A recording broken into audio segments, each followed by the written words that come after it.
Hello everyone, welcome back to Shajil sir classes. और क्या हाल है आप लोगों के। मुझे पूरी उम्मीद है कि आप लोग बढ़िया होंगे और जो पढ़ाया है सब पढ़ लिया होगा। ऐसी बात है ना बेटा। तो बताओ लास्ट क्लास में हमने क्या डिस्कस किया था। जी हाँ, बिल्कुल ठीक। लास्ट क्लास में हमने atomic radii and ionic radii discuss किया था, उसका वेरिएशन डिस्कस किया था। आज के इस लेक्चर में हम जानेंगे some important order and exception in atomic radii and ionic radii. ठीक है बेटा, आज का लेक्चर बहुत इंपॉर्टेंट है, बहुत ध्यान से सुनना और अच्छे से इसको समझना, और कोई डाउट हो तो मुझसे बाद में पूछ लेना। क्लियर बेटा। तो चलो अब टॉपिक अपना हम स्टार्ट करते हैं। सबसे पहला ऑर्डर में अगर बात करूं इसके अंदर, तो बेटा हम बात करें ग्रुप नंबर 1। ग्रुप 1 क्या होता है आपका। ग्रुप 1 आपका हम लिख के चल रहे हैं lithium, sodium, potassium, rubidium, caesium, francium. ठीक है बेटा, हमने यहाँ पर ये लिखा, यहाँ पर हाइड्रोजन को नहीं लिखा, हम सिर्फ मेटल्स की बात कर रहे हैं यहाँ पर। और सेकंड क्या था आपका, बेटा, मांगे, कार, स्कूटर, बाप, राजी। क्लियर है बेटा यहाँ तक बात। अब तुमसे पूछा जाए टॉप से बॉटम आओगे तो क्या होगा बेटा, एटॉमिक रेडियस इंक्रीज होगा, जानते हो अच्छे से। यहाँ पर भी टॉप से बॉटम आओगे तो रेडियस इंक्रीज होगा, ये भी जानते हो। लेकिन इनमें ऑर्डर क्या होगा, किसका सबसे ज्यादा होगा, किसका सबसे कम होगा, तो वो समझने के लिए आपको एक ट्रिक याद रखनी पड़ेगी। ठीक है, ये हम पहले बात कर रहे हैं, पहला इंपॉर्टेंट ऑर्डर है हमारा ये। ट्रिक क्या है आपकी, सिग्मा, सिग्मा एन। जी हाँ, बिल्कुल सही, सिग्मा एन। तो ये देखो, ये आपका ऑर्डर हो गया। ठीक है बेटा, सिग्मा एन सबसे कम इसका, फिर इसका, देन इसका, बढ़ते बढ़ते ये, और सबसे ज्यादा फ्रेंशियम का। तो ये याद रखना, ट्रिक क्या थी आपकी, सिग्मा, ये सिग्मा होता है, फिर ये आपका एन। तो ये आपका 1 था, ये 2 था, ये 3, 4, 5, फिर ये आपका 6, 7, 8, यहाँ पर आपका ये 9, 10, 11 और ये 12। तो ये आपका ऑर्डर हो जाएगा इसका रेडियस का। तो लिख लो यहाँ पर सबसे कम रेडियस किसका था। इंपॉर्टेंट ऑर्डर है बेटा, ये याद होना चाहिए, इसमें तो क्वेश्चन पूछ लिए जाते हैं। तो सबसे कम किसका था, बेरिलियम का। बेरिलियम से ज़्यादा लिथियम, लिथियम से ज़्यादा मैग्नीशियम, इससे फिर ज़्यादा सोडियम, देन फिर कैल्शियम। समझ में आ रही है ना तक बात, हम क्या डिस्कस कर रहे हैं। फिर यहाँ पर आपका स्ट्रोंशियम, बेरियम, बेरियम के बाद रेडियम, देन फिर इसके बाद आपका हो जाएगा पोटेशियम, पोटेशियम के बाद रुबिडियम, देन फिर सीजियम, लास्ट फ्रेंशियम। ठीक है, तो ये याद कर लेना, इंपॉर्टेंट ऑर्डर है, ट्रिक की फॉर्म में याद कर लो, सिग्मा एन बहुत इंपॉर्टेंट है। सिग्मा समझ गया ना बेटा, ये सिंबल क्या होता है, सिग्मा होता है, समीशन का होता है, देन फिर एन। क्लियर, लिख लो। अब बेटा सेकंड इंपॉर्टेंट पॉइंट समझो, जो आपका सेकंड ऑर्डर है बहुत इंपॉर्टेंट है, याद रखो। सबसे कम रेडियस जो होगा वो होगा 2 इलेक्ट्रॉन स्पीशीज, फिर 10 इलेक्ट्रॉन स्पीशीज, देन फिर 18 इलेक्ट्रॉन स्पीशीज, उससे ज़्यादा 36, उससे ज़्यादा 54 इलेक्ट्रॉन स्पीशीज, फिर आपका 86 electron species, then 118 electron species. ठीक है बेटा, तो ये ऑर्डर भी याद रखना है आपको। अब इसको क्वेश्चन कैसे बनेंगे, बहुत ध्यान से सुनो और मेरी तरफ देखते रहो। तो ध्यान से देखो बेटा, यहाँ पर मैंने लिखा O2 माइनस, यहाँ पर मैंने लिख दिया आपका F माइनस, और यहाँ लिख दिया क्या हमने Na प्लस।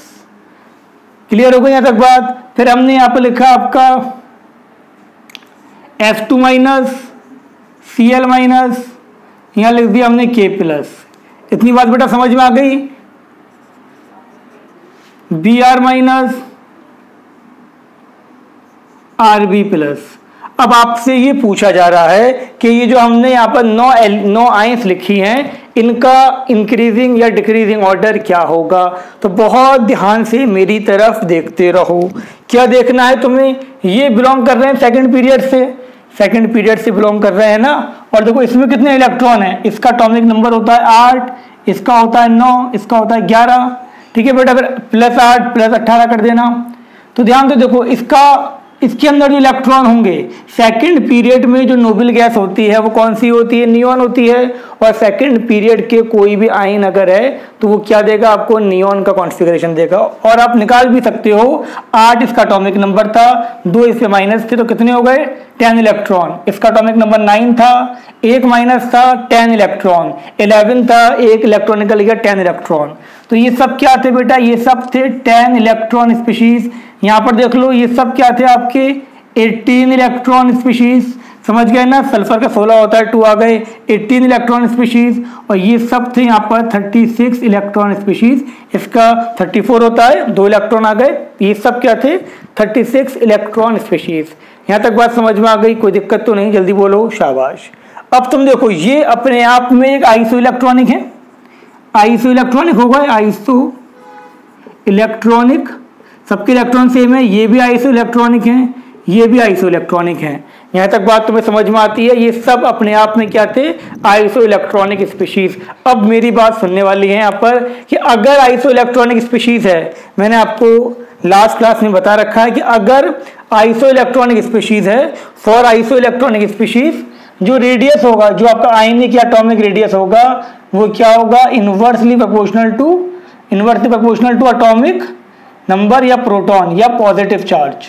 ठीक है, जिस पे पॉजिटिव चार्ज ज्यादा है उसका रेडियस कम है, और जिस पे आपका नेगेटिव चार्ज ज्यादा है उसका रेडियस ज्यादा है। बता रखा है मैंने, ये सारी बातें बता रखी हैं। Atomic radius inversely proportional to positive charge, या फिर कह सकते हो आपका inversely proportional to proton, inversely proportional to atomic number, सब बता रखा है। अब एक बात तो क्लियर हो गई कि इनका रेडियस, इनमें सबसे ज्यादा रेडियस जो होगा 36 इलेक्ट्रॉन स्पीशीज का होगा, उससे कम किसका होगा, इसका होगा, सबसे कम इसका होगा।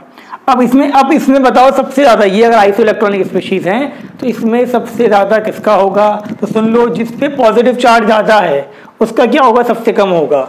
तो यहाँ पर जो सबसे ज्यादा रेडियस होगा बेटा वो किसका हो जाएगा, बहुत ध्यान से सुनने वाली बात है, सबसे ज्यादा हो जाएगा इसका, देन फिर इसके बाद आपका इसका, और इससे कम किसका हो जाएगा, इसका हो जाएगा। यहाँ तक बात समझ में आ गई, ये ऑर्डर क्लियर है एकदम। जिस पे नेगेटिव चार्ज ज्यादा, आइसो इलेक्ट्रॉनिक है तो जिस पे नेगेटिव चार्ज ज्यादा उसका रेडियस ज्यादा, क्लियर। जिस पे पॉजिटिव चार्ज ज्यादा उसका रेडियस कम, इतनी बात आ गई। अब इनसे कम क्या होगा, इनका होगा, तो यहाँ पर तुम्हारा आ जाएगा S2 minus Cl minus K plus. अब इनसे भी कम किसका होगा, इसका होगा, तो ये आपका आ जाएगा O2 माइनस F माइनस। बहुत इंपॉर्टेंट बात मैंने ये आपको बताई।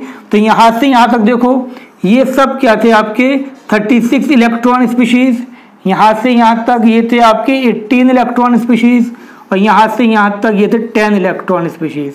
तो याद रखना कि पहले मुझे क्या चेक करना है, पहले मुझे देखना है कितने इलेक्ट्रॉन है, अब उसमें कोई आइसो इलेक्ट्रॉनिक है या नहीं है। तो ये सब आइसो इलेक्ट्रॉनिक थे, यहाँ कॉन्सेप्ट लगा दिया मैंने आइसो इलेक्ट्रॉनिक स्पीशीज का, एंड सो ऑन। तो यहाँ तक बात समझ गए होगे, इंपॉर्टेंट है।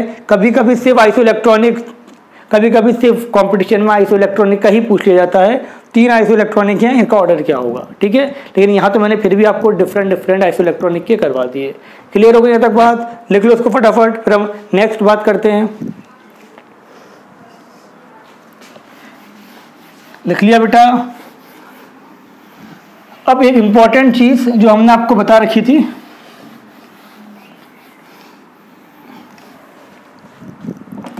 देखो अब मैं अगर तुमसे बात करता हूं ग्रुप नंबर 13 ग्रुप का, मैंने आपको कल ऑर्डर तो बता दिया था, ग्रुप नंबर 13। तो 13 ग्रुप में आपका बेटा ध्यान से देखो कौन कौन से होते हैं, बैगन, आलू, गाजर, इन थैला।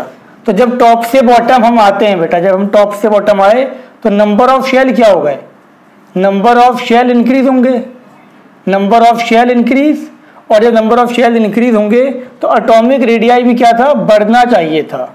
एक्सपेक्टेड क्या था, क्या एटॉमिक रेडियाई क्या होगा बेटा, एटॉमिक रेडियाई इंक्रीज होना चाहिए था, बट ये नहीं होता। मैंने आपको बताया था ऑर्डर क्या होता है इसका ऑर्डर था आपका, सबसे कम था बोरॉन का, फिर किसका था, गैलियम का था, फिर किसका था आपका, एल्यूमिनियम का था, इसके बाद इंडियम, देन थैलेलियम। बहुत इंपॉर्टेंट ऑर्डर है, काफ़ी बार कंपटीशन में ये ऑर्डर पूछा गया है, तो ये ऑर्डर तो डायरेक्ट याद कर लो। अब इसका रीज़न समझ लो ज़रा, रीज़न क्या था, पहले ये याद कर लो। हो गया याद? कोई दिक्कत नहीं, जल्दी बताओ। नहीं ना, शाबाश। अब हम बात करने वाले हैं कि ऐसा हुआ क्यों। इसको समझने के लिए तुम्हें थोड़ा सा वापस जाना पड़ेगा, इस जो हमने आपको इससे पहले लेक्चर के पहले जो बताया था। क्या बताया था? Z इफेक्टिव और इफेक्टिव न्यूक्लियर चार्ज जो था, ये रब कर दें। तो मैंने आपको बताया था कि जो इफेक्टिव न्यूक्लियर चार्ज होता है, जो आपका स्क्रीनिंग कांस्टेंट होता है, स्क्रीनिंग इफेक्ट सबसे ज़्यादा होता है S इलेक्ट्रॉन का, उससे कम होता है P इलेक्ट्रॉन का। ऑर्डर ऑफ स्क्रीनिंग बताई थी आपको, ऑर्डर ऑफ स्क्रीनिंग क्या थी बेटा? सबसे ज़्यादा S का था, फिर P का था, D का था, देन F का था। ये चीज़ मैंने आपको बता रखी है ऑर्डर ऑफ स्क्रीनिंग में। क्लियर? और ये याद कर लेना, डायरेक्ट ऑर्डर ऑफ स्क्रीनिंग भी कॉम्पिटिशन में पूछा गया है।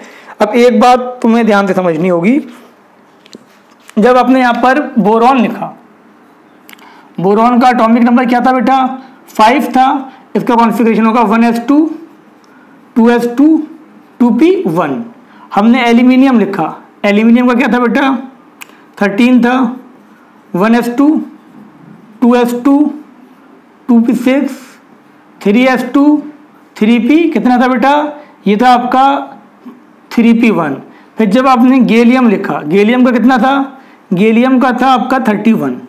इसका क्या हो जाएगा? 1s2 2s2 2p6 3s2 3p6 4s2 3d10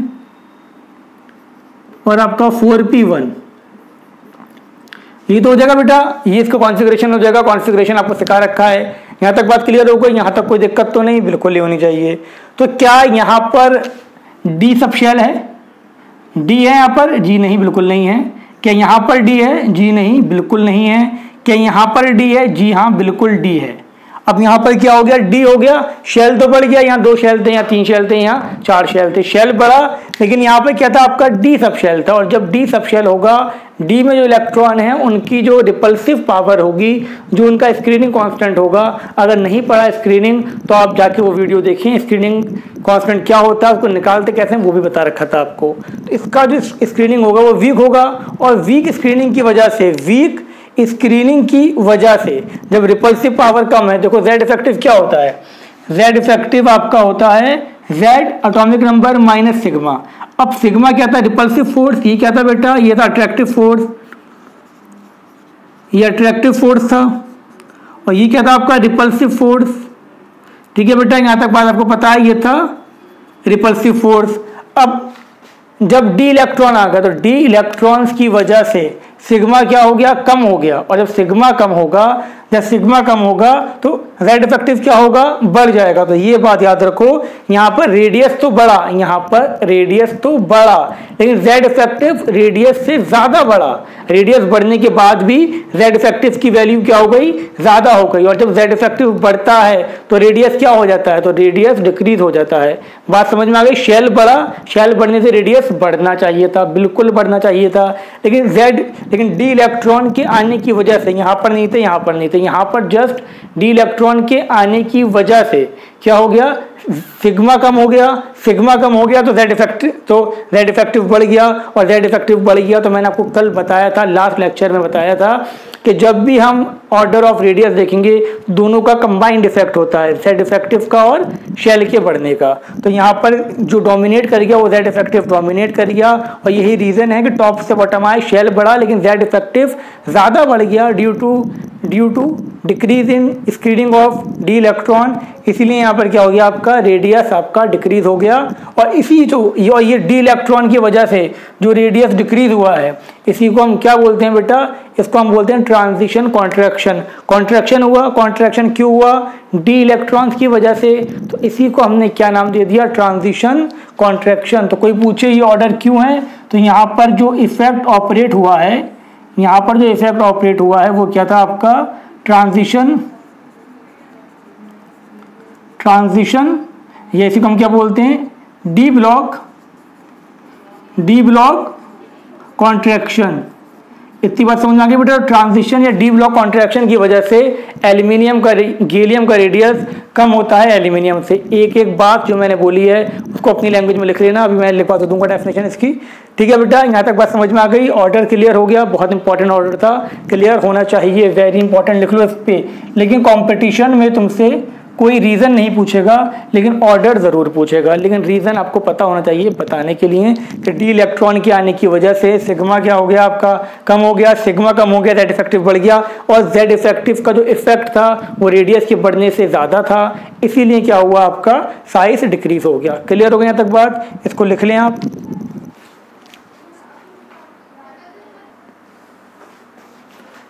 बेटा कंसेप्ट तो समझ में आ गया आपके, अब ये लिख भी लो, लेकिन अपनी लैंग्वेज में जरूर लिखना इसको। तो देखो यहाँ क्या लिखा गया है, due to weak screening of n-1 d electron. D electron किसमें आए थे बेटा, 3D में थे ना, वैलेंस शेयर कौन सा था 4, इसीलिए n-1 डी इलेक्ट्रॉन। तो लिखो due to weak screening of n-1 d electron effective nuclear charge of gallium increases and hence atomic radii of gallium is less than atomic radii of aluminium. This phenomena is also known as transition contraction. आ गई बात समझ में। कोई पूछे transition contraction क्या होता है तो यही क्या होगा आपका ट्रांजिशन कॉन्ट्रैक्शन होगा। और कोई पूछे कि गैलियम का रेडियस एल्यूमिनियम से कम क्यों है तो एक, अगर एक नंबर का क्वेश्चन है तो एक वर्ड का आंसर होगा ड्यू टू ट्रांजिशन कॉन्ट्रैक्शन। और अगर एक्सप्लेन करना चाहो तो कर देना, कोई दिक्कत की बात नहीं है। यहाँ तक बात क्लियर हो गई, चलो लिख लो इसको फटाफट, फिर आगे बढ़ते हैं। अब बेटा अब जो बताने वाला हूं वो बात बहुत ध्यान से सुनो, बहुत इंपॉर्टेंट बात है, इससे भी क्वेश्चन पूछे जाते हैं। तो अब ध्यान से देखिए, मैं अगर बात करता हूं डी ब्लॉक की, हमारे पास हम बात करते हैं यहाँ पर 3D सीरीज। तो ये कौन सी थी बेटा, साइंस टीचर वीना कुमारी, मैडम फेविकॉल को नहीं छूना जरा, नहीं छूना जरा, ये बताया था आपको मैंने। साइंस टीचर वीना कुमारी, मैडम फेविकॉल को नहीं छूना जरा, ये क्या था बेटा, ये था ग्रुप नंबर 3, 4, 5, 6, 7, 8, 9, 10 और ये 11, 12। ठीक है बेटा, तो ये डी ब्लॉक में कितने आते हैं, 3 से लेके 12 तक आते हैं, पता है आपको। अब इसका मैं अगर ग्रुप की बात करता हूं पूरे, तो यहाँ कौन था, scooter Yamaha like, scooter Yamaha like. उसके बाद क्या था, टी जरा हाफ। इसके बाद था वो नवाब था, क्रोमाटन मन तक रे, फेरस कौन रहेगा आइलैंड, नहीं पढ़ोगे पिटोगे, कौन आगे आया, जैन कनाडा होगा। ये सब आपको याद करवा रखा है, ऐसे भी याद करवा रखा है डी ब्लॉक और ऐसे भी याद करवा रखा है। कोई दिक्कत आपको नहीं होनी चाहिए किसी भी तरह, क्लियर है। और अगर नहीं याद तो जाके पहले वो देखो, लेक्चर नंबर 2 या 3 में आपको डी एंड एफ ब्लॉक याद करवा रखा है। अब बेटा सुनो ध्यान से, अगर आप टॉप से बॉटम आते हो, टॉप से बॉटम आए तो क्या होगा, शेल क्या होंगे, शेल इंक्रीज होंगे, बिल्कुल सही, शेल इंक्रीज। तो एटॉमिक रेडियस क्या होना चाहिए था, एटॉमिक रेडियस होना चाहिए था आपका इंक्रीज होना चाहिए था, मतलब ये ऑर्डर होना चाहिए था, ये लेंथेनियम का सबसे ज्यादा, उससे कम इसका, देन फिर स्कैंडियम का। क्लियर हो गया तक बात, यहाँ तक कोई डाउट किसी को, बिल्कुल नहीं। अब सुनो बेटा, यहाँ पर क्या होता है, जब आप लेंथेनियम के बाद से आते हो, मैंने बता रखा है आपको, तो यहाँ पर क्या आ जाता है आपका 14 लेंथेनॉइड, 14 लेंथेनॉइड एलिमेंट आ जाते हैं। क्लियर हो गई यहाँ तक बात। और जिसमें इलेक्ट्रॉन कहाँ आता है, n-2f। लेंथेनॉइड में जो इलेक्ट्रॉन आता है वो कहाँ पर आता है, n-2f में आता है, मैंने बता रखा है। और ये बात तुम बहुत अच्छे से जानते हो कि स्क्रीनिंग सबसे ज्यादा किसकी होती है, s की, फिर d की, s, p, d, फिर f। f की भी क्या होती है बेटा, वीक स्क्रीनिंग होती है। जब वीक स्क्रीनिंग, जब स्क्रीनिंग कम है, समझ गया, जो भी डी में बताया था वो यहाँ पर है। जब स्क्रीनिंग कम है तो आपका ध्यान से देखो यहाँ पर, जब स्क्रीनिंग आपकी कम है, ये सिग्मा कम है, सिग्मा कम है तो क्या होगा, जेड इफेक्टिव ज्यादा होगा। तो due to weak screening of, due to weak screening of n-2f electron effective nuclear charge increases. यहाँ पर भी क्या होगा आपका न्यूक्लियर चार्ज क्या होगा बेटा, इंक्रीज होगा। बात समझ में आ गई। न्यूक्लियर चार्ज जब इंक्रीज होगा टॉप से बॉटम आ रहे हो, शेल तो बढ़ रहा है तो रेडियस बढ़ना चाहिए था। क्या होना चाहिए था, रेडियस बढ़ना चाहिए था। लेकिन यहां से यहां तक, यहां पर तो नहीं है कोई एफ ब्लॉक, तो देखो यहां पर तो सेम चीज रहेगी। सुन लो ध्यान से, इसका रेडियस ज्यादा होगा, इसका रेडियस ज्यादा होगा, ये टोपी नहीं लगा रहा, ये ज्यादा का साइन है, ठीक है। इसका रेडियस ज्यादा, इसका रेडियस ज्यादा, ज्यादा ज्यादा ज्यादा ज्यादा, इनका रेडियस क्या होगा, ज्यादा होगा, क्योंकि यहाँ पर एफ इलेक्ट्रॉन्स नहीं है, यहाँ पर कोई लेंथेनॉइड नहीं है। शेल बढ़ रहा है, नॉर्मल ट्रेंड को फॉलो करेगा। लेकिन यहाँ पर क्या होगा बेटा, यहाँ पर क्या आ गया, बीच में 14 एफ इलेक्ट्रॉन आ गए। जैसे वहां पर क्या हुआ था इससे पहले, जब हमने लेंथेनॉइड कॉन्ट्रैक्शन देखा, जब हमने ट्रांजिशन कॉन्ट्रैक्शन देखा था, तो वहां पर क्या हुआ था, 10 डी इलेक्ट्रॉन आ गए थे। यहाँ पर क्या होगा, 14 एफ इलेक्ट्रॉन आ गए। अब जिसकी वजह से क्या होगा कि जेड इफेक्टिव बढ़ गया, रेडियस भी बढ़ और आपका शेल भी बढ़ रहा है। लेकिन दोनों ने क्या करा, एक दूसरे को कंपनसेट कर दिया, एक दूसरे को नेग्लेक्ट कर दिया। और रीजन ये, और यहाँ पर क्या हुआ आपका, इनका जो साइज होगा वो अप्रोक्सीमेट क्या होगा, अप्रोक्सीमेट इक्वल होगा। तो याद रखो आपका इनका साइज क्या होगा बेटा, इनका साइज अप्रोक्सीमेट इक्वल होगा। कोई पूछे कि why atomic radius of zirconium is approximate equal to hafnium, क्यों, तुम क्या बोलोगे इसका, ड्यू टू लेंथेनॉइड कॉन्ट्रैक्शन, ठीक है। तो याद रखना ड्यू टू लेंथेनॉइड कॉन्ट्रैक्शन, यहाँ पर लेंथेनॉइड आने की वजह से इसको क्या बोल दिया हमने, लेंथेनॉइड कॉन्ट्रैक्शन बोल दिया। और लेंथेनॉइड कॉन्ट्रैक्शन की वजह से, सुन लो दोबारा, लेंथेनॉइड कॉन्ट्रैक्शन की वजह से जो आपका 4D सीरीज है, ये क्या था बेटा, ये था 4D सीरीज, और ये क्या था 5D series. Due to lanthanoid contraction atomic radius of except group 3, due to lanthanoid contraction atomic radius of 4D series and 5D series become approximate equal। तो लिख लो, ये इंपॉर्टेंट पॉइंट था, बहुत ज्यादा इंपॉर्टेंट पॉइंट था बेटा। Except group 3 due to lanthanoid contraction atomic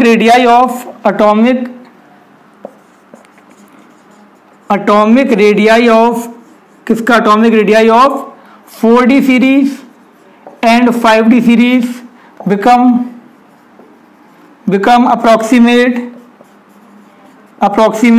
equal, ठीक है बेटा। कोई पूछ ले इनका रेडियस इक्वल क्यों है, ड्यू टू, आंसर क्या होगा, ड्यू टू लेंथेनॉइड कॉन्ट्रैक्शन। इनका रेडियस इक्वल क्यों है, ड्यू टू लेंथेनॉइड कॉन्ट्रैक्शन। इसका रेडियस इक्वल क्यों है, ड्यू टू लेंथेनॉइड कॉन्ट्रैक्शन। कोई दिक्कत, कोई परेशानी, जल्दी बोलो, नहीं ना, इंपॉर्टेंट कॉन्सेप्ट था, याद रखना। लेंथेनॉइड कॉन्ट्रैक्शन क्या होता है, शायद तुमसे कोई ना पूछे कॉम्पिटिशन में, लेकिन ये ध्यान रखना इसका इफेक्ट क्या था। क्लियर हो गया यहाँ तक बात। और लेंथेनॉइड कॉन्ट्रैक्शन वो भी था जैसे हमने देखा था डी ब्लॉक कॉन्ट्रैक्शन या ट्रांजिशन कॉन्ट्रैक्शन। क्लियर हो गई, लिख लो उसको फटाफट। लिख लिया बेटा, ये रब कर दे रहे हैं, चलो ये तुमने लिख लिया होगा, इंपॉर्टेंट पॉइंट था, समझ में तुम्हारे आना चाहिए था। अब कहानी को थोड़ी आगे बढ़ाते हैं और देखते हैं अब क्या हम बात करें इसके अंदर।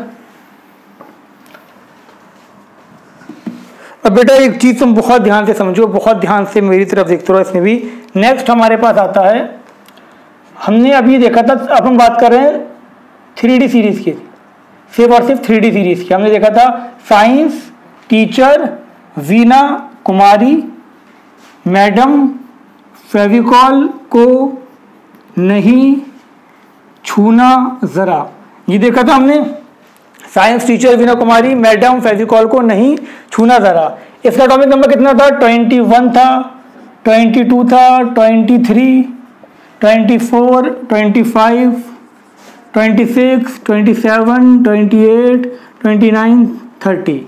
अब बहुत ध्यान से देखो, हम एक पीरियड में जा रहे हैं लेफ्ट से राइट, तो होना क्या चाहिए था, होना ये चाहिए था कि आपका लेफ्ट से राइट जाने पे जेड इफेक्टिव इंक्रीज होना चाहिए था और एटॉमिक रेडियस क्या होना चाहिए था, डिक्रीज होना चाहिए था। बट ऐसा नहीं होता। क्यों नहीं होता वो भी समझ लो जरा, कि एटॉमिक रेडियस डिक्रीज क्यों नहीं होता।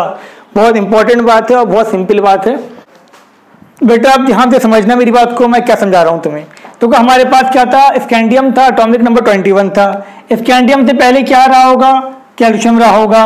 तो मैं अगर एटॉमिक नंबर 20 की बात करूं तो इसका कॉन्फ़िगरेशन क्या होगा, 1s2, 2s2, 2p6, 3s2 3p6 4s2। यहाँ पर डी में कोई इलेक्ट्रॉन नहीं है, तो देखो ध्यान से, ये पहला शेल, दूसरा शेल, तीसरा शेल, चौथा शेल।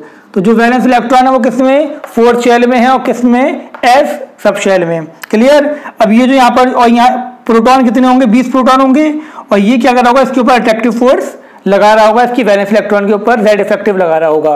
क्लियर है यहाँ तक बात, कोई डाउट? चलो बहुत अच्छी बात, कोई नहीं। तो अब हम बात करें स्कैंडियम की, एटॉमिक नंबर कितना है, 21। इसका कॉन्फ़िगरेशन क्या है, 1s2 2s2 2p6 3s2 3p6 4s2। अब यहाँ क्या आ जाएगा, 3d1। तो इस चीज को बहुत ध्यान से देखो बेटा मेरी तरफ, ये आपका आ गया 3d1। तो यहाँ पर देखो, यहाँ पर 2 इलेक्ट्रॉन तो वैलेंस शेल में अब भी हैं। अब इलेक्ट्रॉन कहाँ पर आया, आपका डी में आ गया, डी में इलेक्ट्रॉन आ गया। जब डी में एक इलेक्ट्रॉन आएगा, एटॉमिक नंबर बढ़ा, तो यहाँ प्रोटॉन कितने हो गए, 21 हो गए। प्रोटॉन बढ़ेगा तो प्रोटॉन इस पे क्या करेगा, ज्यादा फोर्स लगाएगा।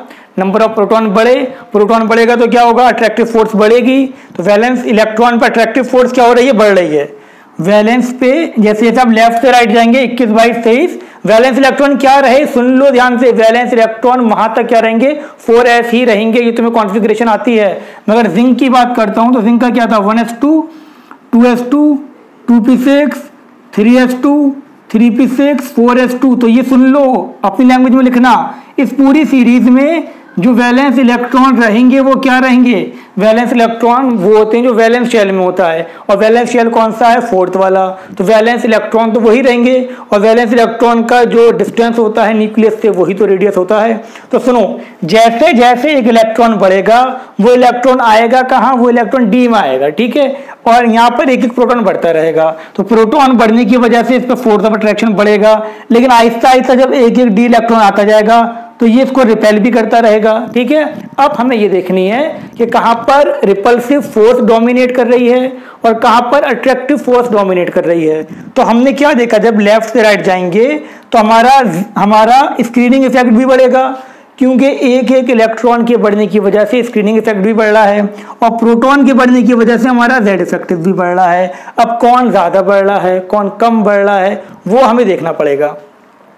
तो बेटा यहाँ से अब सुन लो, ये एक्सपेरिमेंटल फैक्ट है पूरा, कि जब आप यहाँ से लेके यहाँ तक जाएंगे, मैग्नीज तक, तो जब आप मैग्नीज तक जाएंगे तो आप ये देखेंगे कि जेड इफेक्टिव क्या करेगा, जेड इफेक्टिव डोमिनेट करेगा किसको, सिग्मा को, यानी कि effective nuclear charge is greater than screening effect. Therefore atomic radius क्या होगा, एटॉमिक रेडियस क्या होगा, डिक्रीज। तो यहां से लेके यहां तक एटॉमिक रेडियस डिक्रीज हो गया जब तक 5 इलेक्ट्रॉन आएंगे। अब जैसे यहां पर 1 2 3 4 5 छठा इलेक्ट्रॉन आया, अब क्या होगा, अब जो होगा यहां पर आपका, अब यहां पर सिग्मा क्या होगा, ज्यादा लगेगा, रिपल्सिव फोर्स ज्यादा होगी। तो यहां से लेके यहां तक, सुन लो बेटा, यहां से लेके यहां तक जेड इफेक्टिव काउंटर बैलेंस हो जाएगा सिग्मा से, मतलब जितना सिग्मा लग रहा है उतना ही क्या लग रहा है आपका जेड इफेक्टिव, जितनी रिपल्सिव फोर्स है उतनी क्या हो जाए आपकी अट्रैक्टिव फोर्स। आप कैलकुलेट भी कर सकते हो इसको। तो यहां से लेके यहां तक क्या हो गया, काउंटर बैलेंस हो गया, और एटॉमिक रेडियाई यहां से लेके यहां तक क्या रहेगा, अप्रोक्सीमेट क्या रहेगा, सेम, बिल्कुल सेम नहीं रहेगा, अप्रोक्सीमेट सेम रहेगा, बहुत कम डिफरेंस होगा। क्लियर है। और अब क्या हो गया, जैसे ही यहां पर क्या हो गए, इलेक्ट्रॉन 9 और 10 हो गए, फौरन यहां पर क्या होगा आपका, इस कंडीशन पे आके, इस कंडीशन में आके ये आपका स्क्रीनिंग इफेक्ट डोमिनेट कर जाएगा। स्क्रीनिंग इफेक्ट क्या हो गया, डोमिनेट कर गया। और जब स्क्रीनिंग इफेक्ट डोमिनेट करेगा तो क्या होगा बेटा, एटॉमिक रेडियस, जब स्क्रीनिंग इफेक्ट डोमिनेट कर गया तो एटॉमिक रेडियस क्या हो गया आपका, इंक्रीज हो गया। यहाँ तक बात समझ में आ गई, कोई डाउट तो नहीं, बहुत इंपॉर्टेंट कॉन्सेप्ट ये आपको बताया गया है। सबसे पहले क्या देखा, यहाँ से लेके यहाँ तक डोमिनेट किसने किया, ठीक है, from scandium to manganese, Z effective dominates over sigma, therefore atomic radius decreases. लिख लो यहाँ पर क्या हो गया, Z effective sigma counter balance Z effective, therefore atomic radius remain same. और यहाँ क्या हो गया कि यहाँ पर sigma dominates over Z effective, therefore atomic radius increases. तो ये बात समझ में आ गई। यहाँ कोई रेगुलर वेरिएशन नहीं है, रेगुलरली डिक्रीज नहीं हो रहा, पहले डिक्रीज हुआ, फिर अप्रोक्सीमेट सेम रहा, फिर इंक्रीज हो गया। क्लियर है, यहाँ तक कोई डाउट तो नहीं, लिख लो उसको फटाफट, ये कॉन्सेप्ट भी आपके समझ में आ गया होगा। इंपॉर्टेंट कॉन्सेप्ट था बेटा, आना चाहिए समझ में। सारे कॉन्सेप्ट आज के इस लेक्चर के इंपॉर्टेंट है, लेकिन कॉन्सेप्ट से ज़्यादा इंपॉर्टेंट है ऑर्डर जो आपको लिखवाए जा रहे हैं। चलो इतना क्लियर हो गया। एक पॉइंट और आपको लिखवाया था मैंने कि एटॉमिक रेडियाई ऑफ, ये भी इंपॉर्टेंट पॉइंट है, पॉइंट नंबर मैं भूल गया, डाल लेना जो भी है। Atomic radii of noble gases, atomic radii of noble gases is largest in their respective period because it measure in terms of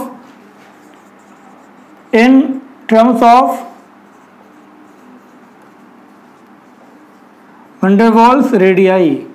ठीक है, ये बात याद रखो। अपने रिस्पेक्टिव पीरियड में जो सबसे ज़्यादा रेडियस होगा वो किसका होगा?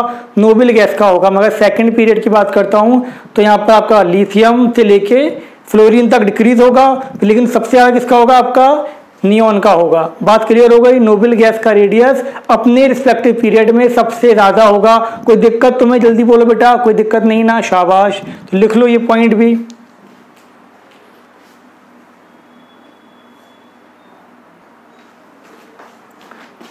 बेटा अब इसको देखो ध्यान से। अब हम बात कर रहे हैं किसकी? एफ ब्लॉक की। एफ ब्लॉक यानी कि पहले इसमें हम ले रहे हैं लेंथेनॉइड, और लेंथेनॉइड मैंने आपको याद करवा दी थी, इसकी ट्रिक क्या थी।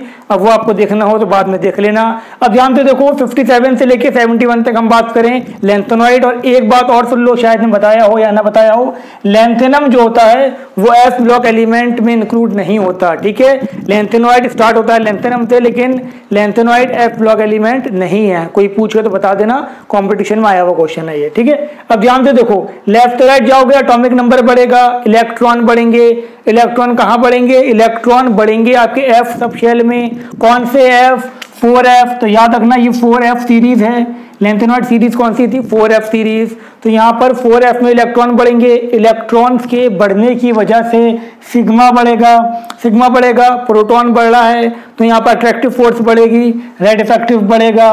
तो जेड इफेक्टिव का जो मैग्नीट्यूड होगा वो सिग्मा से ज्यादा होगा। ठीक है बेटा, तो इसीलिए यहाँ पर क्या होगा? Small decrease in atomic radii. Expected था कि ज्यादा डिक्रीज हो, इलेक्ट्रॉन की बढ़ने की वजह से क्या हुआ? आपका सिग्मा भी बढ़ा था, इसलिए यहाँ पर क्या हुआ?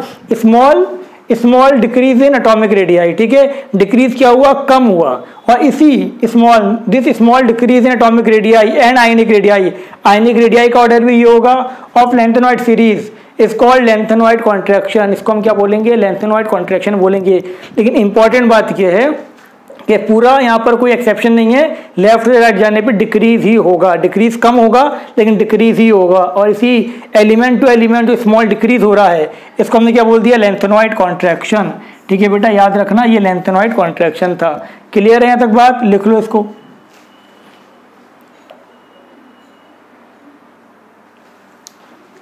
चलो बेटा अब इसको देखो। अब हम बात करने वाले हैं एक्टिनॉइड सीरीज की। ये भी तुम्हें समझ में आ जाना चाहिए, सिंपल सी बात थी बेटा। यहाँ से देखो हम एक्टिनॉइड की बात कर रहे हैं। सिग्मा इंक्रीज होगा, एटॉमिक नंबर बढ़ रहा है। लेफ्ट साइड जाओगे एटॉमिक नंबर बढ़ेगा। एटॉमिक नंबर बढ़ेगा तो उसमें इलेक्ट्रॉन भी बढ़ेंगे। इलेक्ट्रॉन्स के बढ़ने की वजह से सिग्मा इंक्रीज, जेड इफेक्टिव भी इसका इंक्रीज होगा, लेकिन जेड इफेक्टिव ज्यादा इंक्रीज होगा एज कंपेयर टू सिग्मा। इसीलिए क्या होगा? Small decrease in atomic radii. जो पहले था सेम वो ही रहेगा यहाँ पर भी। ठीक है, यहाँ पर भी क्या होगा? कोई यहाँ पर भी रेगुलर डिक्रीज है, इरेगुलर डिक्रीज नहीं है। Small decrease in atomic radii. अब इसको क्या नाम दे दिया? This small decrease in atomic radii and ionic radii of actinoid is called actinoid series, is called actinoid contraction. ठीक है बेटा, ये एक्टिनॉइड कॉन्ट्रैक्शन था। अब एक बात तुम ध्यान से सुनो, जो हमारे पास लेंथेनॉइड था, लेंथेनॉइड में जो हमारे पास इलेक्ट्रॉन्स एंटर हो रहे थे वो किसमें हो रहे थे? 4f में। और एक्टिनॉइड में क्या होंगे? 1 2 3 4 एक्टिनॉइड में होंगे किसके अंदर? 5f में। 5f मतलब बड़ा साइज होगा। बड़ा साइज होगा तो वहां पर इलेक्ट्रॉन का रिपल्शन क्या होगा? कम होगा। यहाँ पर इलेक्ट्रॉन किस में आए थे? 4f में आए थे। यहाँ किस में आए? 5f में आए। तो 5f में क्या होगा? इलेक्ट्रॉन वही है 14, तो 14 इलेक्ट्रॉन होंगे मैक्सिमम। तो यहाँ पर क्या होगा? साइज ज्यादा है तो इलेक्ट्रॉन को जो रिपेल करेगा वो और कम करेगा। एफ में रिपल्जन कम होता है, एफ की स्क्रीनिंग कम होती है। लेकिन अगर एक 4f है और एक क्या है 5f, तो 4f की स्क्रीनिंग ज़्यादा होगी क्योंकि साइज छोटा है, इसीलिए इसकी स्क्रीनिंग ज़्यादा होगी। साइज बड़ा होने की वजह से इसकी स्क्रीनिंग क्या होगी बेटा, कम होगी। और जब स्क्रीनिंग कम है तो सिग्मा कम है, सिग्मा कम है तो क्या होगा, रेड इफेक्टिव ज़्यादा है, रेड इफेक्टिव ज़्यादा है तो रेडियस ज़्यादा डिक्रीज होगा। यही इंपॉर्टेंट पॉइंट है, कॉम्पिटिशन में आया हुआ पॉइंट है। तो लिख लो actinoid contraction is greater from element to element. Actinide contraction is greater from element to element due to weak screening by 5f electron. Weak screening by 5f electron, ये पूछा गया क्वेश्चन है, आंसर ये था weak screening by 5f electron. f का size ज़्यादा है तो उसकी स्क्रीनिंग इफेक्ट और कम होगा। जब स्क्रीनिंग इफेक्ट कम होगा तो रेडियस ज़्यादा डिक्रीज होगा एक्टिनोइड का एज कंपेयर टू लेंथेनोइड। इतनी बात समझ में आ गई, क्लियर है यहाँ तक? अब कुछ क्वेश्चन देखते हैं, लिख लो इसको फटाफट।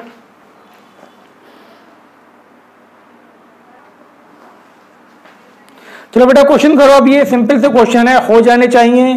तो सबसे पहला क्वेश्चन है आपका, हमें इन सबको अरेंज करना है इंक्रीजिंग ऑर्डर में। Beryllium, magnesium, potassium.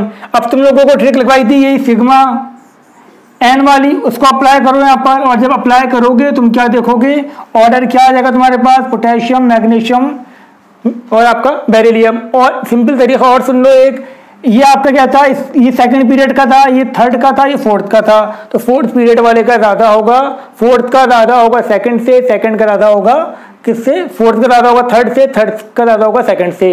क्लियर? अब यहाँ पर देखो ध्यान से, fluorine, chlorine, oxygen, sulphur. Fluorine है आपके पास, fluorine, oxygen, fluorine, sulphur, chlorine.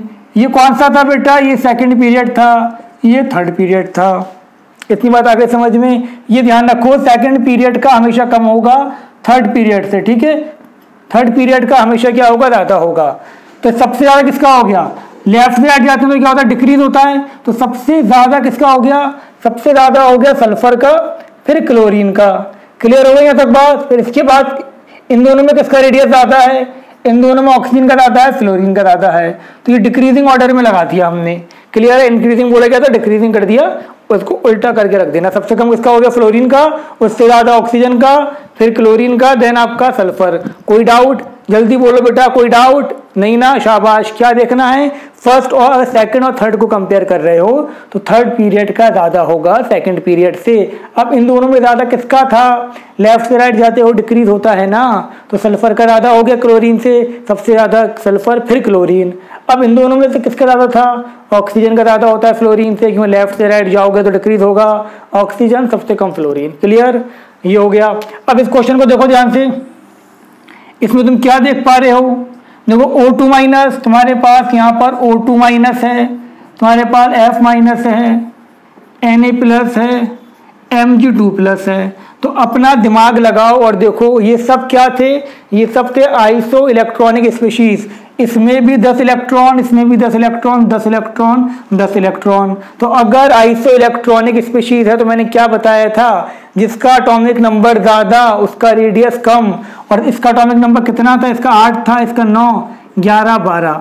Clear हो गया यहाँ तक बात? तो जिसका एटॉमिक नंबर ज़्यादा, जिसपे पॉजिटिव चार्ज ज़्यादा, उसका रेडियस कम। तो सबसे कम किसका हो गया, सबसे ज़्यादा किसका हो गया, इसका, फिर इसका, सबसे कम इसका। ठीक है बेटा, समझ में आ गई यहाँ तक बात? अरेंज कर लेना इसको इंक्रीजिंग में, ये हमने डिक्रीजिंग में अरेंज कर दिया। क्लियर है यहाँ तक बात? अब यहाँ पर देखो बहुत ध्यान से कि किसका रेडियस ज़्यादा होगा, किसका कम होगा। सबसे पहले देखो हमें क्या क्या गिवन है बेटा, हमें मैग्नीशियम गिवन है और एल्यूमिनियम गिवन है। ठीक है, एक बात तुम याद रखो, देखो हमारे पास क्या था, मैग्नीशियम था, मैग्नीशियम की इधर एल्यूमिनियम, यहाँ पर लिखा मैंने Mg2 प्लस, यहाँ लिखा मैंने Al3 प्लस। तो एक बात तुम्हें अच्छे से पता है कि कैटाइन का रेडियस अपने रिस्पेक्टिव एटम से कम होता है। ठीक है, तो यहाँ पर सबसे ज़्यादा इन दोनों में से किसी एक का होगा, बाद में इनका होगा। ठीक है, क्योंकि इसके अंदर कितने हैं, 10 इलेक्ट्रॉन हैं। ठीक है, इसमें कितने, 12, इसमें कितने, 13। ये आइसो इलेक्ट्रॉनिक है, याद रखना। कैटाइन का रेडियस रिस्पेक्टिव एटम से कम होगा, बिल्कुल नहीं भूलना ये। अब यहाँ इन दोनों में बताओ किसका ज़्यादा है, जल्दी बताओ। लेफ्ट से राइट जाओगे, रेडियस क्या होगा, डिक्रीज होगा। तो इसमें ज़्यादा किसका हो गया, मैग्नीशियम का, मैग्नीशियम से कम किसका हो गया, एल्यूमिनियम का। क्लियर? अब ये दोनों आइसो इलेक्ट्रॉनिक हैं, दोनों में 10-10 इलेक्ट्रॉन हैं। जब आइसो इलेक्ट्रॉनिक है तो तुम्हें बता रखा है कि जिसका पॉजिटिव चार्ज ज़्यादा उसका रेडियस कम। तो यहाँ पर क्या हो गया, मैग्नीशियम 2+, फिर आपका हो गया Al3+। इतनी बात आ गई समझ में। पहले लिख लो कि एटम का अपने कैटाइन से ज़्यादा होगा, तो एटम अगर दो है तो इन दोनों का उससे ज़्यादा होगा। क्लियर, क्योंकि इन दोनों में ही इलेक्ट्रॉन क्या है, इससे कम है ना। दोनों में क्या है, 10-10 इलेक्ट्रॉन, इसमें 12 थे, इसमें 13 थे, तो इसका ज़्यादा होगा उसका कम होगा। क्लियर हो गया तक बात। एटम का कैटाइन से क्या होगा, एटम का कैटाइन से ज़्यादा होगा। तो लिख दो ये चीज़। फिर ये दोनों आइसो इलेक्ट्रॉनिक थे, 10-10 इलेक्ट्रॉन थे, तो जिसपे पॉजिटिव चार्ज ज़्यादा, जिसका एटॉमिक नंबर ज़्यादा, जिसमें प्रोटॉन ज़्यादा, उसका रेडियस कम। क्लियर, बहुत अच्छी बात है, ये भी तुमने लिख लिया होगा। अब अगर मैं इसमें कंपेयर करूं, देखो बेटा ध्यान से, यहाँ मेरे पास है ऑक्सीजन, फ्लोरीन, O2-, F-। तो अपने दिमाग की बत्ती जलाओ और बताओ एटम का ज़्यादा होता है या एनाइन का ज़्यादा होता है। हमेशा एनाइन का रेडियस एनाइन का रेडियस एटम से ज़्यादा होता है। तो इन दोनों से ज़्यादा रेडियस किसका होगा, इन दोनों का होगा। अब बताओ इन दोनों में से किसका ज़्यादा होगा। दोनों में कितने थे, 10 इलेक्ट्रॉन थे, दोनों आइसो इलेक्ट्रॉनिक थे, तो जिसका एटॉमिक नंबर ज़्यादा उसका रेडियस, बोलो जल्दी, कम। जिसका एटॉमिक नंबर कम उसका रेडियस ज़्यादा। तो किसका ज़्यादा है, O2- का सबसे ज़्यादा होगा, फिर F- का होगा। इन दोनों में से किसका ज़्यादा होगा, इन दोनों में से O का ज़्यादा होगा, फिर F का होगा। आ गई बात समझ में, कोई मुश्किल बात नहीं है, समझ गए होगे। ठीक है बेटा, बहुत अच्छी बात, ये भी हो गया। अब इनको अरेंज करना है बेटा, तो इसमें आपको ध्यान से देखना पड़ेगा। हमने यहाँ लिख रखा है F-, O2-, Br-, Ac2- और ये I-। तो देखो बेटा ध्यान से, ये आपके बिलोंग करते हैं सेकंड पीरियड से, नेगेटिव आयन है, ये होगा 10 इलेक्ट्रॉन स्पीशीज। ठीक है बेटा, और ये बिलोंग करते हैं फोर्थ पीरियड से, तो ये हो गया आपकी कितना, 36 इलेक्ट्रॉन स्पीशीज। ये हो गया 54 इलेक्ट्रॉन स्पीशीज। तो याद रखना मैंने क्या बताया था, 54 इलेक्ट्रॉन स्पीशीज, ये दोनों आइसो इलेक्ट्रॉनिक थे, तो जिस पे नेगेटिव चार्ज ज़्यादा, जिसका एटॉमिक नंबर कम, वो इन दोनों में देखो सबसे ज़्यादा तो इसका होगा। क्लियर होगी, क्योंकि यहाँ पर 54 इलेक्ट्रॉन स्पीशीज है। क्लियर, चलो बहुत अच्छी बात। अब यहाँ देखो ये दोनों 36 इलेक्ट्रॉन है, तो जिस पे नेगेटिव चार्ज ज़्यादा है उसका रेडियस ज़्यादा होगा। ठीक है ना बेटा, अभी बताया था कि अगर आइसो इलेक्ट्रॉनिक है, ये दोनों आइसो इलेक्ट्रॉनिक थे, पीछे एक एग्जाम्पल दे भी रखी थी इसकी। तो अगर आइसो इलेक्ट्रॉनिक है, तो जिसपे बार बार बोल रहा हूँ, लिख लो, ये चीज़ भूलना नहीं चाहिए। अगर आइसो इलेक्ट्रॉनिक है बेटा, तो जिसपे पॉजिटिव चार्ज ज़्यादा उसका रेडियस कम, जिसपे नेगेटिव चार्ज ज़्यादा उसका रेडियस ज़्यादा, इसका रेडियस ज़्यादा इसका कम। अब 10 इलेक्ट्रॉन स्पीशीज, इसमें क्या होगा आपका, इसका रेडियस ज़्यादा इसका कम। तो ये बहुत इंपॉर्टेंट क्वेश्चन था, समझ गए होगे तुम लोग। क्लियर, लास्ट क्वेश्चन देखो, Cl35, Cl आपका 37, इसका एटॉमिक नंबर तो सेम ही होगा, ये गलत लिख दिया। ये आपका 17, एटॉमिक मास 35, एटॉमिक मास 37। पूछा जा रहा है किसका रेडियस ज़्यादा है। तो याद रखो ये दोनों क्या थे, आइसोटोप्स थे। आइसोटोप्स का रेडियस हमेशा सेम होगा, क्योंकि उसके अंदर इलेक्ट्रॉन और प्रोटॉन सेम होंगे। डिफरेंस किसका होगा, न्यूट्रॉन का होगा सिर्फ। तो याद रखो इनका रेडियस इक्वल होगा, आइसोटोप्स का रेडियस इक्वल होता है। कोई डाउट तो नहीं बेटा, बहुत इंपॉर्टेंट लेक्चर था आज का। आपको ये सारी बातें, ये जितनी बातें आज बताई गई हैं, सारी बातें आपको किसी भी एक लेक्चर में नहीं मिलेंगी। मुझे पता है कि ये आज का लेक्चर थोड़ा टफ हो सकता है आप लोगों के समझने के लिए, लेकिन समझ में आना चाहिए। टफ तो नहीं है, लेकिन ध्यान से सुनोगे, ध्यान से समझोगे, Z इफेक्टिव का पीछे देख रखा होगा, तो सारी बातें क्लियर हो जाएंगी। और अगर समझने में कोई दिक्कत हो रही है तो पूछ लो, और अगर नहीं भी पूछना चाह रहे हो तो जो ऑर्डर लिखवा रखे हैं वो ऑर्डर याद कर लो। हमें सिर्फ ऑर्डर से मतलब है, कंपटीशन में ऑर्डर पूछे जाते हैं।